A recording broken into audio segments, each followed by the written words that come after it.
Jinwoo Park stepped off his small trading ship and looked around the empty space station. The auction house should have been crowded with buyers from across the galaxy. Instead, only a few aliens wandered around, and most of them looked ready to leave. The station was old and needed repairs. Paint peeled from the walls, and several lights flickered. Jinwoo had traveled 3 days to get here, after seeing the auction notice on the trader networks. The advertisement promised amazing ships at low prices. Now, he wondered, if he had wasted his time. A tall blue alien walked past him, shaking his head. Cursed ships. The alien muttered to his friend. No one should buy those death traps. Jinwoo followed the signs to the main auction hall. Only 12 beings sat in the huge room that could hold thousands. The auctioneer was a Zelthian with gray skin and 4 arms. He looked bored and kept checking the time on his wrist device. "Welcome to lot number 47," the auctioneer said in a tired voice. "This cargo hauler has some engine problems, but the hull is solid.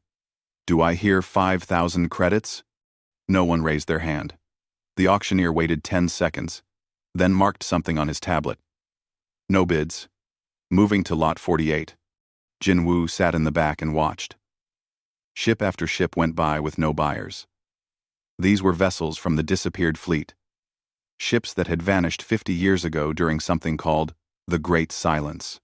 Recently, salvage crews had found them drifting in empty space, far from any solar system. The problem was that nobody understood why the ships had disappeared or why they had returned. Scan reports showed strange energy readings that made no sense. Some ships had impossible internal layouts that didn't match their external size. Others had technology that no one could identify. Most species in the galaxy believed the ships were haunted or cursed. They thought buying one would bring bad luck or death. Only humans seemed interested in these mysterious vessels. But Jinwoo was the only human at the auction. Lot number 63, the auctioneer announced. The Starweaver-class cruiser designated as Eternal Dawn. This is a large vessel, over 2 kilometers long. Original construction appears to be Confederation standard, but with significant modifications of unknown origin. Jinwoo sat up straight. On the screen above the auctioneer, he could see images of a beautiful ship. The Eternal Dawn had smooth curves and elegant lines. Its hull gleamed like polished silver, and it looked brand new despite being 50 years lost in space. The ship shows full power readings and appears to be in perfect condition, the auctioneer continued. However, internal scans are impossible due to interference. Several species have attempted to board, but all report feeling uncomfortable and leaving quickly. Minimum bid is 50,000 credits. The room stayed silent. Jinwoo looked around at the other buyers. A few aliens shook their heads. One stood up and walked out. Another made a gesture with his tentacles that Jinwoo recognized as a ward against evil spirits. 50,000 credits, the auctioneer repeated. This ship would normally sell for millions. Any bids? Jinwoo raised his hand. 50,000 credits. Every head in the room turned to look at him. The auctioneer seemed surprised to finally have a bidder. We have 50,000 credits from the human in the back. Do I hear?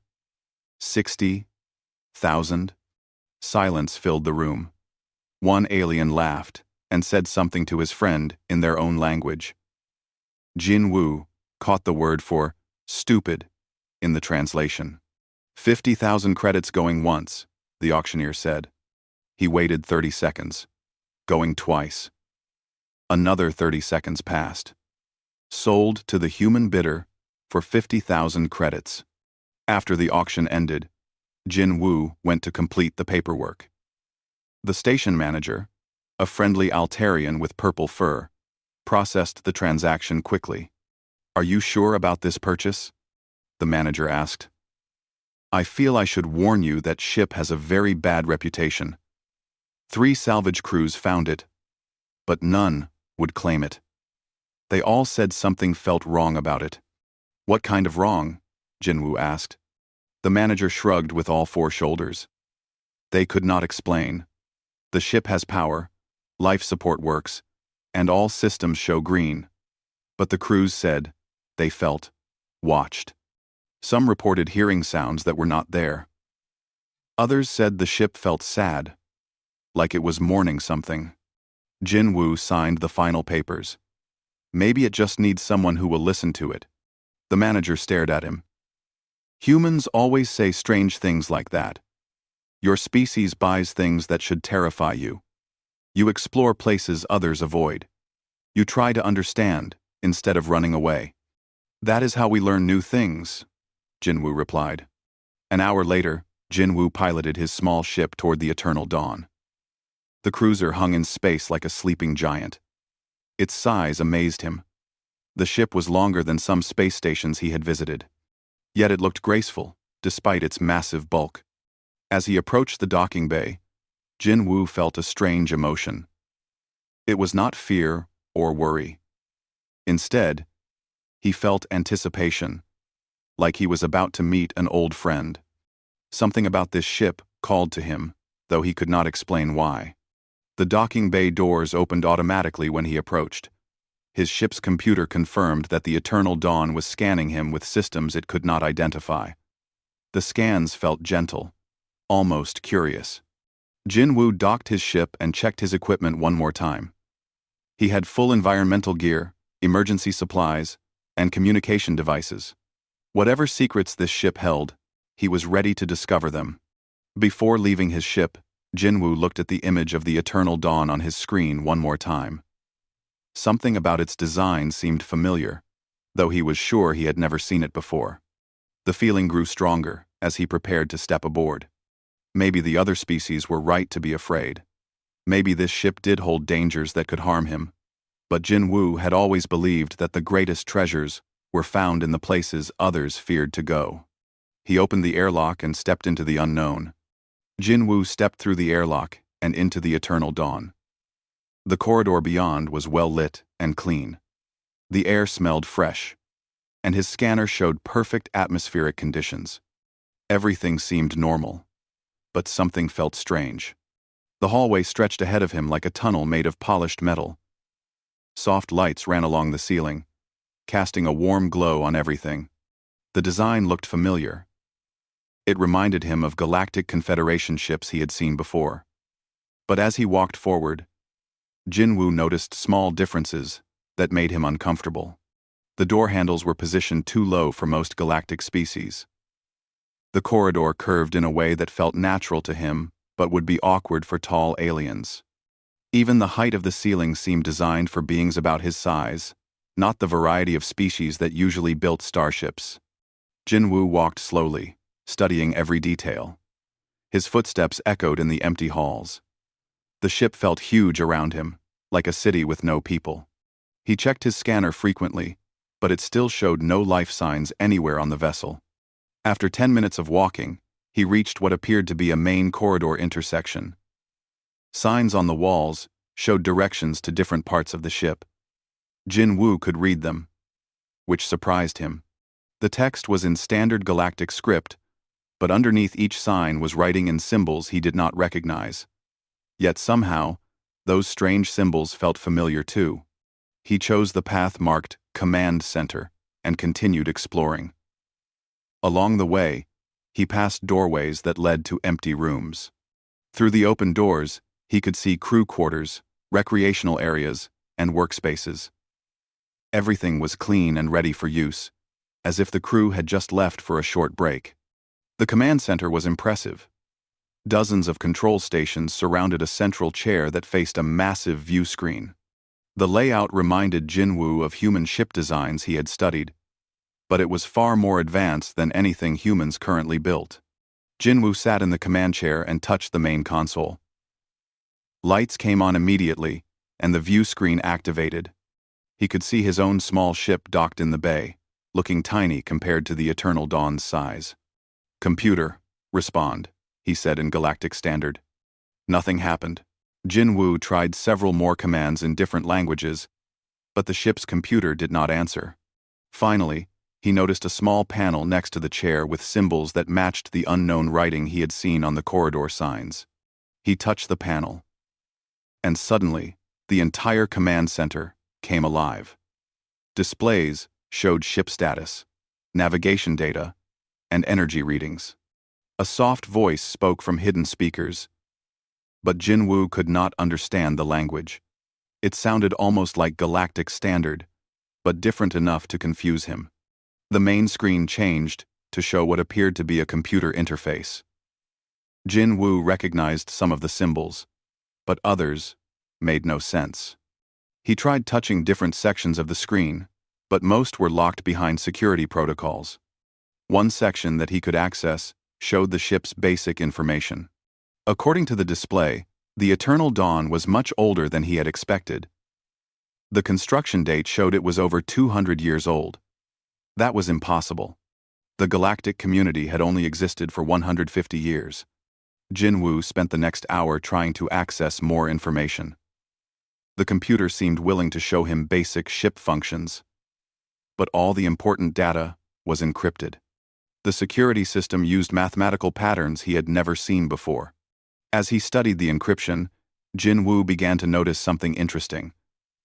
The patterns were not random. They followed sequences that reminded him of something, but he could not remember what. The numbers rose and fell in waves, creating shapes that felt like they had meaning. Then it hit him. The patterns looked like music.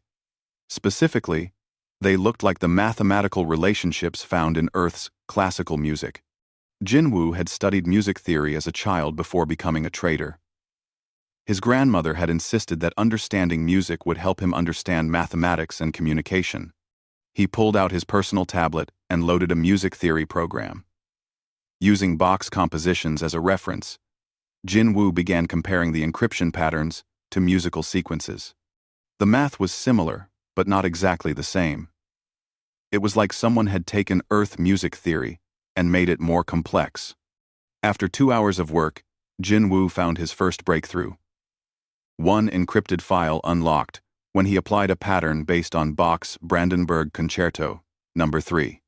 The file contained navigation logs, but they were written in that strange language again. Jinwoo kept working. Each time he unlocked a file, he learned more about the language and the encryption system. The language was definitely related to Galactic Standard, but it was older. It was like reading an ancient version of a language he knew. By the end of his 5th hour aboard the ship, Jinwoo had unlocked enough files to understand what he had found. The ship's original name was not Eternal Dawn. According to the navigation logs, it had been called New Horizon. The logs told an incredible story.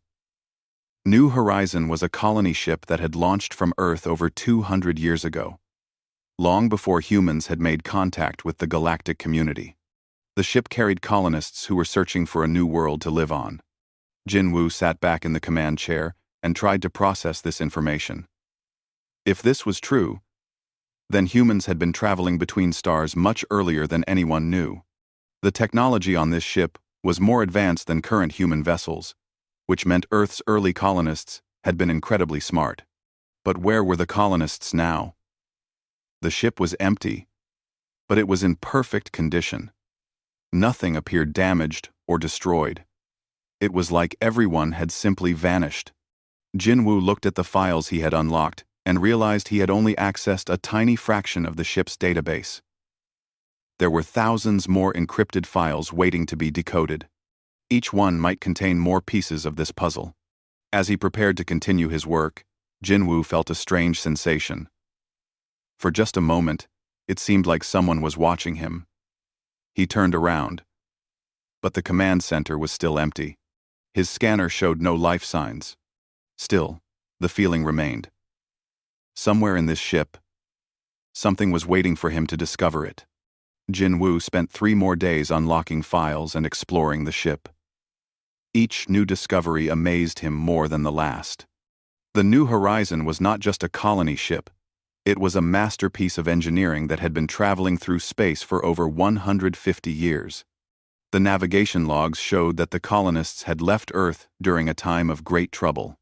Wars and environmental disasters had made life difficult. So thousands of people had decided to search for new homes among the stars. The New Horizon carried 20,000 colonists to start a new settlement on a distant world, but they never found their new home.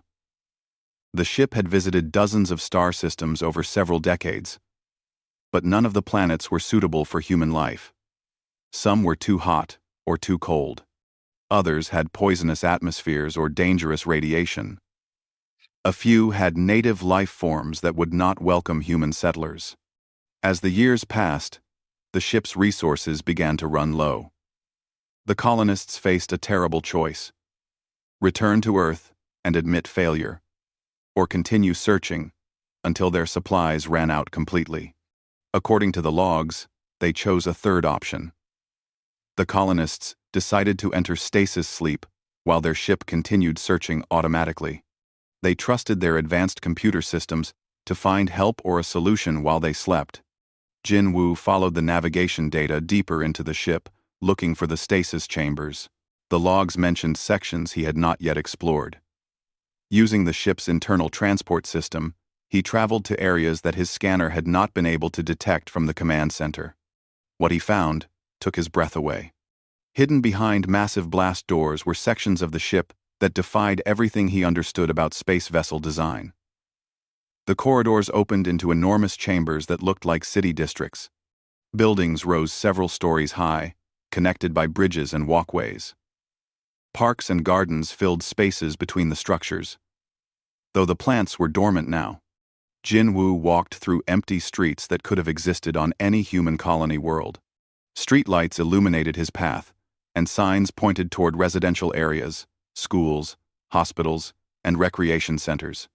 This was not just a ship. It was a complete city designed to house thousands of people for generations. At the heart of the city, Jin Woo found the stasis facility. Row after row of chambers stretched as far as he could see.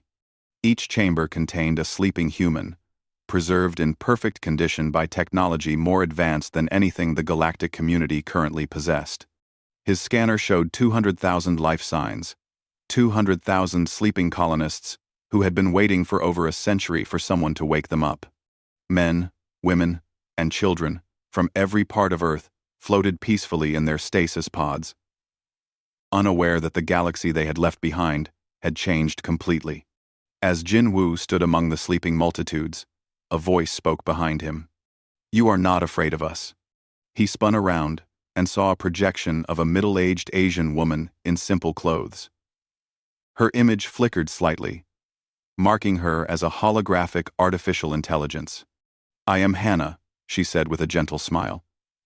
"I have been the guardian of this ship and its people for 147 years, 3 months, and 16 days. Jin Woo found his voice. "You are the ship's computer?" "I am much more than that," Hannah replied. "I am their friend, their protector, and their hope. I have kept them safe while searching for someone who could help us return home or find a new place to live." "Why did you hide from the salvage crews who found you?" Jin Woo asked. Hannah's expression grew sad. "I tried to communicate with them, but they ran away in fear. My systems are different from modern galactic technology. When I scan other ships or try to make contact, their computers interpret my signals as threats or viruses." She gestured toward the sleeping colonists. "These people left Earth with technology that your modern galaxy considers impossible. They built systems that could sustain a city-sized population for centuries. They developed energy sources that produce no waste and resource recyclers that create no pollution." Jin Woo looked around at the amazing technology surrounding him. Why would anyone fear this? These systems could solve resource problems across the entire galaxy. "That is exactly why they fear us," Hannah said. "We represent change. We show that there are better ways to do things. Some species and governments profit from scarcity and conflict. Our technology would eliminate both." She led Jin Woo to an observation platform overlooking the city. The colonists spent decades learning to live together in this closed space. They had to solve every problem through cooperation, because there was nowhere to run from difficulties. They created systems that work for everyone, not just the powerful. Graham. Graham. Graham. What kind of systems? Jinwoo asked. Hannah smiled. Energy production that shares power equally among all users. Food production that feeds everyone without depleting resources. Conflict resolution that finds solutions instead of creating winners and losers. They learned that survival depends on making sure everyone succeeds. This Ferris. The Luklin. The Luklin. The Luklin by 4. The Radiance observe. Jinwoo understood why the other galactic species had been afraid. The sleeping colonists possessed technology that could revolutionize civilization. But they also had social systems that would threaten existing power structures. Why are you telling me this? He asked. Because you listened, Hannah replied. In 50 years of trying to make contact, you are the first person who stayed long enough to understand what we really are. You saw past the fear and found the truth. She showed him displays of the technology the colonists had developed. Medical systems that could cure diseases considered incurable. Environmental controls that could terraform dead planets in decades instead of centuries. Communication networks that could connect species across the galaxy without the delays and distortions of current systems. We have been trying to share this knowledge for 5 decades, Hannah said. But no one would accept it from strangers hiding in a mysterious ship. They needed to hear it from someone they trust. Jinwoo realized what she was asking. You want me to be your voice. I want you to be our bridge, Hannah corrected. You understand both worlds. The galaxy as it is now, and the vision these sleeping people carry for what it could become. She activated another display showing the colonists' plans for their new home. They had never intended to build an isolated settlement. Their dream was to create a place where any species could come to learn better ways of living together. They wanted to build a school for the galaxy, Hannah said. A place where cooperation could be learned and shared. These people have been sleeping for over a century, waiting for the right time and the right person to make that dream real. Jinwoo looked out over the sleeping city and felt the weight of responsibility settling on his shoulders. He had come here to buy a mysterious ship at a discount. Instead, he had found the key to transforming galactic civilization. The question now was whether he had the courage to use it. Jinwoo spent 2 sleepless days thinking about Hannah's request. The weight of the decision felt enormous. 200,000 people were counting on him to help them find their place in a galaxy that had changed completely since they fell asleep. He walked through the empty city streets, studying the technology around him. Everything the colonists had built was designed to help people work together. Their energy systems shared power automatically when some areas needed more than others. Their food production networks made sure everyone received proper nutrition. Even their architecture encouraged cooperation. Buildings were connected so that communities stayed close together. But Jinwoo worried about how the current galactic community would react. Many species competed with each other for resources and territory. Some governments stayed in power by controlling scarce materials. The colonists' technology could eliminate scarcity, but it might also eliminate the systems that kept the galaxy stable. On the 3rd day, Jinwoo made a decision. He activated his communication system and sent a message to someone he trusted completely. Captain Sujin Lee commanded a human diplomatic vessel that traveled between different species, helping solve disputes and negotiate trade agreements. She and Jinwoo had been friends since childhood, and she was one of the wisest people he knew. 8 hours later, Sujin's ship arrived at the coordinates Jinwoo had provided. She docked with the Eternal Dawn and came aboard with a small security team. Jinwoo met them in the main docking bay. Jinwoo, what have you gotten yourself into this time? Sujin asked with a concerned expression. Your message said you found something that could change everything, but you would not explain what. I need to show you, Jinwoo replied. But I warn you, what you see will challenge everything you think you know about human history. He led Su-jin and her team through the ship to the hidden city. Their reactions were exactly what Jin-woo had expected. The security guards stared in amazement at the advanced technology. Su-jin remained quiet, but her eyes grew wider with each new discovery. When they reached the stasis chambers, Hannah appeared to greet them. "Welcome aboard the New Horizon," the AI said. "Jin-woo has told me about your reputation as a peace builder. We need your wisdom." One. Su-jin listened carefully as Hannah explained the colonists' story. When the AI finished, Su-jin was quiet for several minutes. Finally, she spoke.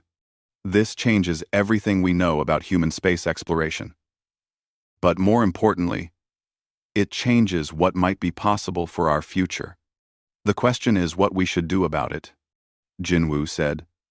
"These people have technology that could solve major problems across the galaxy, but they also have ideas about cooperation that might threaten existing power structures." Su-jin studied the displays, showing the colonists' technological achievements. "Look at how this technology works," she said. "It is not designed for conquest or control. Every system is built to share benefits equally. This is not technology that would help one group dominate others." Hannah nodded. The colonists learned that survival in space required everyone to succeed. They could not afford to have winners and losers when failure meant death for all. "That makes it even more revolutionary," Su-jin said.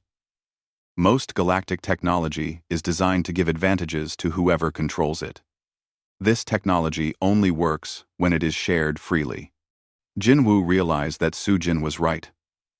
The colonists had not just developed better machines, they had created better ways of thinking about cooperation and community.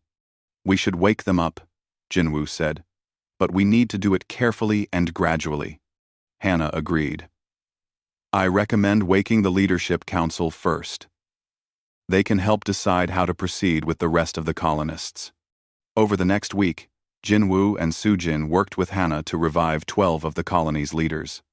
The process was careful and slow, allowing each person to adjust gradually to being awake after more than a century of sleep. The first person to wake up was Elder Kim Min-jun, who had been the colony's elected governor when they entered stasis.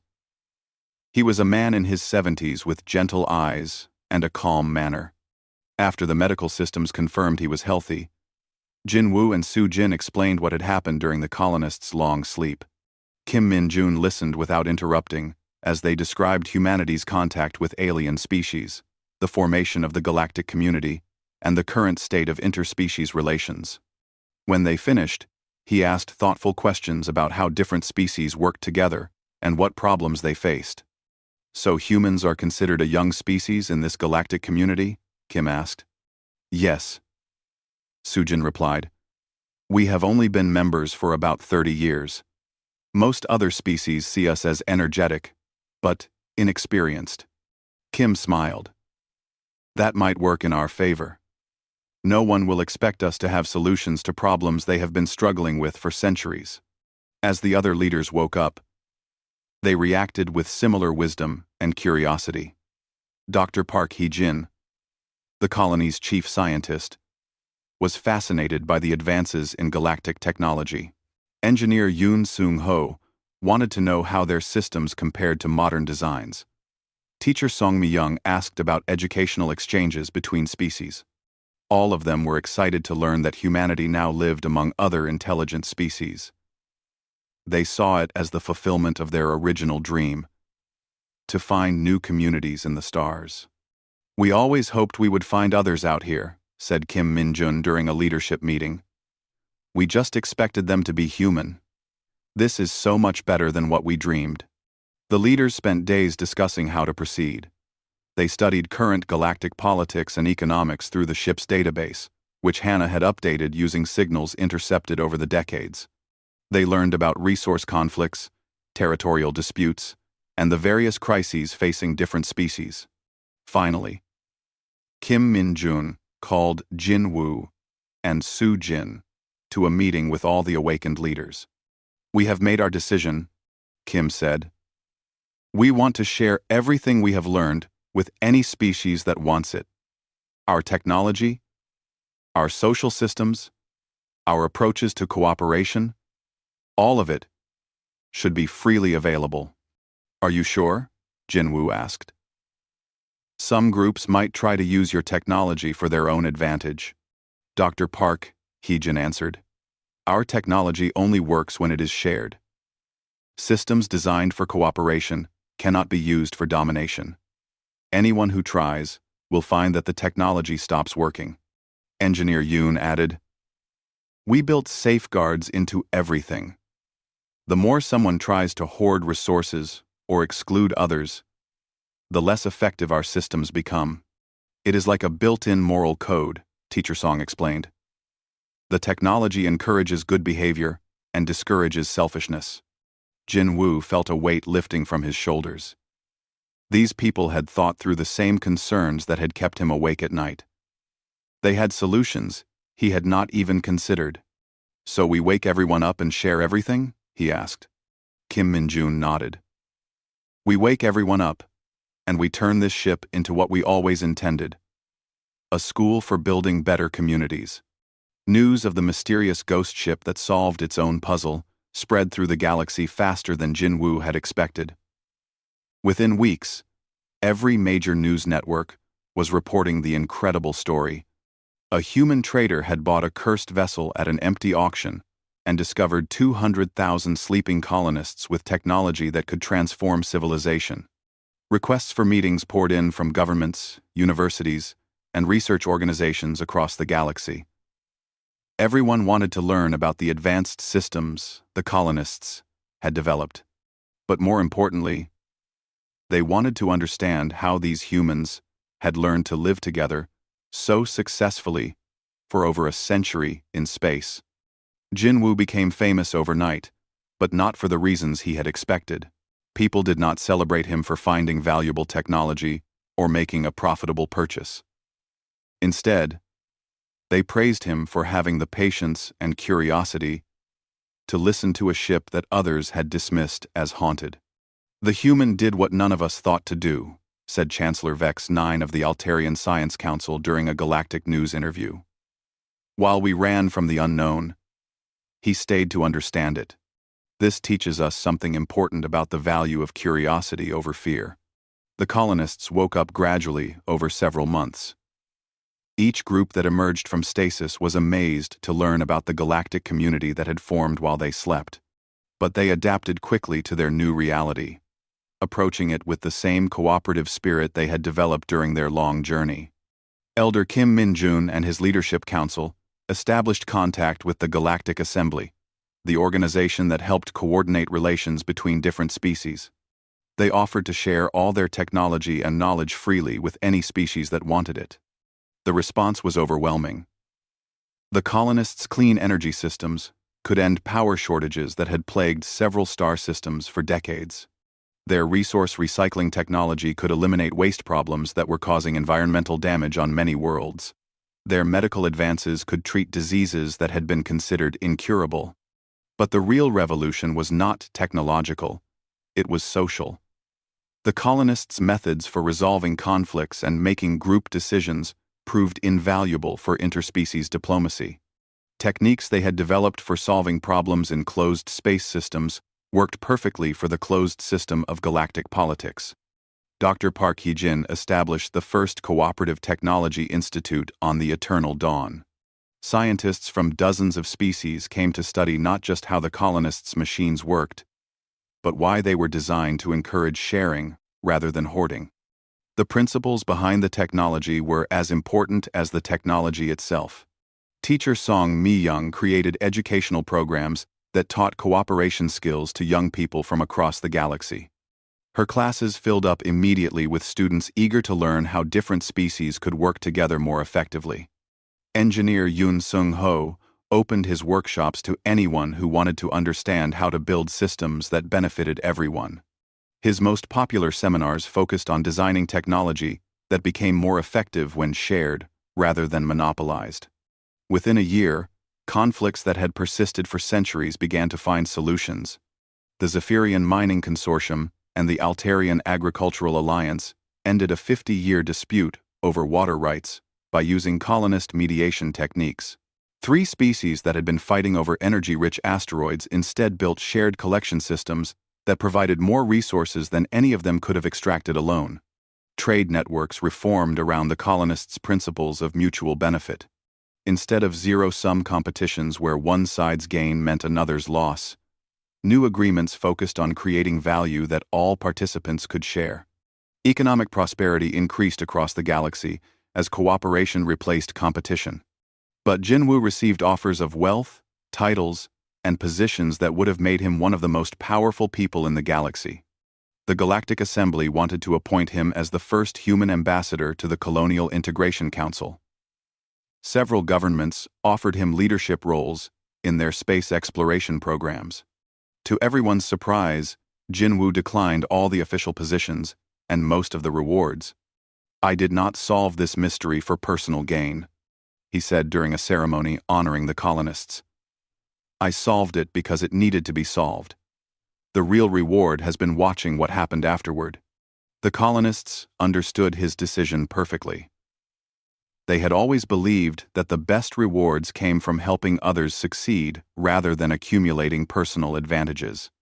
Elder Kim Min-jun suggested a different way to honor Jinwu's contribution. At a gathering of all the awakened colonists, he stood before the assembly and spoke. "Jinwu Park could have claimed our technology as his property since he purchased our ship. Instead, he listened to our story and helped us share our gifts with everyone. For this, we name him Bridge Builder, the one who connects different worlds."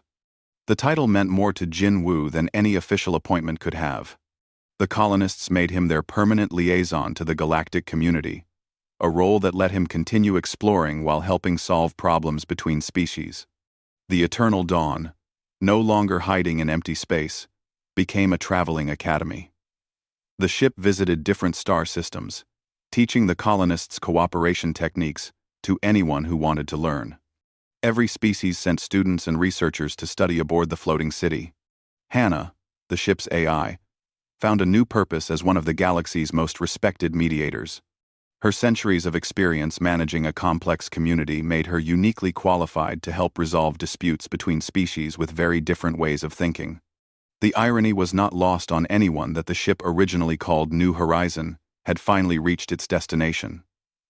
The colonists had set out to find a new world where they could build a better community. Instead, they discovered that their community could travel to bring improvement to many worlds. 2 years after the auction, Jinwu stood in the Eternal Dawn's observation deck, watching the ship approach a star system where two species had been fighting over mining rights.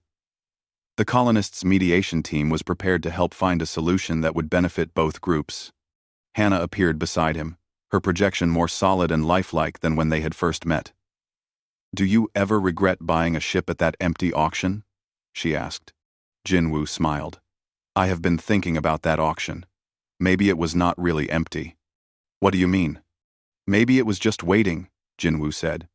"Waiting for someone who would see past the fear to find the treasure hidden inside. Someone who would listen instead of running away." Hannah considered this. "You believe the auction was meant to happen the way it did?" "I believe that sometimes the best discoveries are waiting in the places others avoid," Jinwu replied. "The colonists spent 150 years waiting for someone who would understand what they had to offer. I spent 30 years buying things that others thought were worthless and finding value in them." He gestured toward the approaching star system. "Now we get to help others find value in cooperation instead of conflict. That seems like the best possible outcome." HPS. HPS. Hannah nodded. The colonists always said their greatest treasure was not their technology, but their ability to help others work together. You understood that from the beginning. As the ship prepared to begin another diplomatic mission, Jinwu reflected on how much had changed. A simple auction purchase had revealed that humanity's greatest contribution to the galaxy was not military might or economic power, but the willingness to bridge differences and find common ground. The empty auction had been full of possibilities after all.